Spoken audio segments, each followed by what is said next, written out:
actividad, línea del tiempo de la administración, que presenta Bárbara Rangel para la materia de proceso administrativo a cargo de la maestra, la licenciada Natalia del Carmen García Rocha.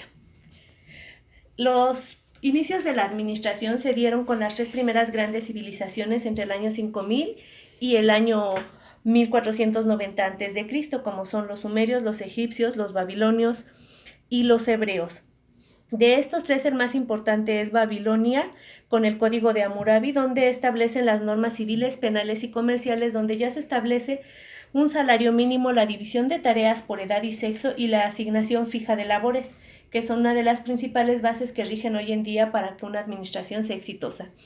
Posteriormente, en el año 1100 y entre el año 600 a.C., hubo tres situaciones importantes dentro de la administración. La primera fue que en China se definieron las etapas de la administración como prácticamente la conocemos hoy en día, que es la organización, la planeación, la dirección y el control. Ya hoy en día se encuentran más divisiones, pero de manera inicial son las que prevalecen.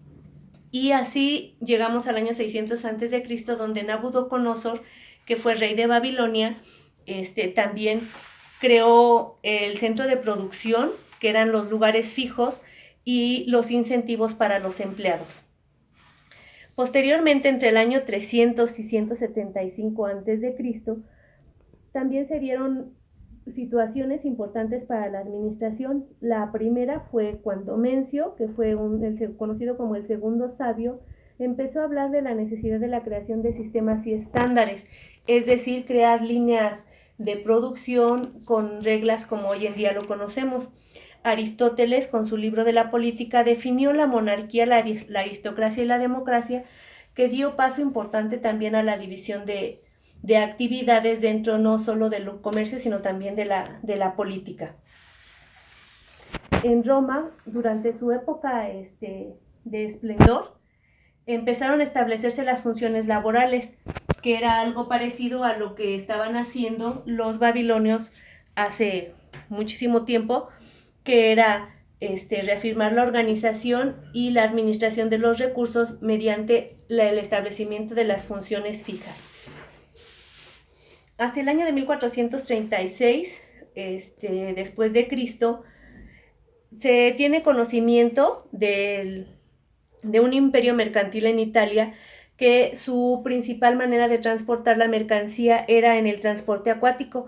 Esto fue muy importante ya que se empezaron a tener conocimiento de registros contables, el control de los inventarios, así como el control de las ventas, de todo lo que entraba y salía.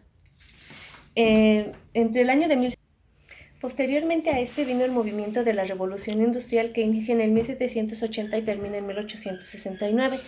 Esta época fue muy importante ya que se empezó de manera formal a estudiar la productividad, la relación de las personas entre sí para dar mejores resultados en la producción.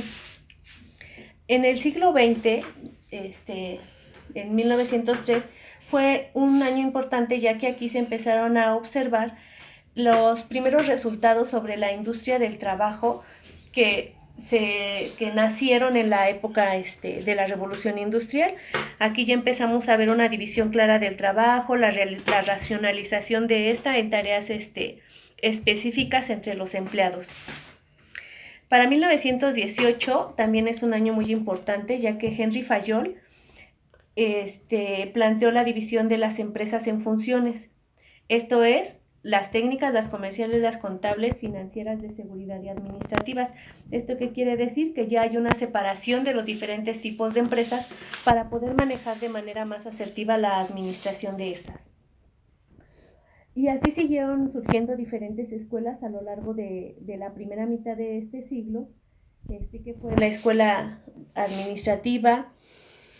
También se creó la APO, que es donde se establecen los objetivos entre los gerentes por departamentos, la medición de resultados y el apoyo constante. Es decir, esto ya es una separación como tal de las actividades que tenemos hoy en día, que es la dirección, el control, la supervisión, etc.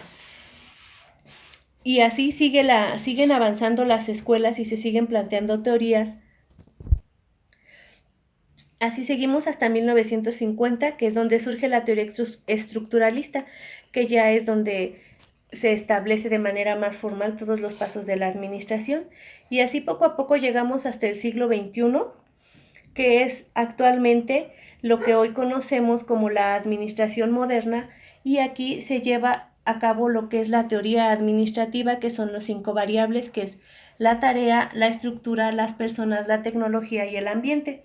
Esto nos habla de cómo hacer todas y cada una de las tareas para que la administración tenga éxito.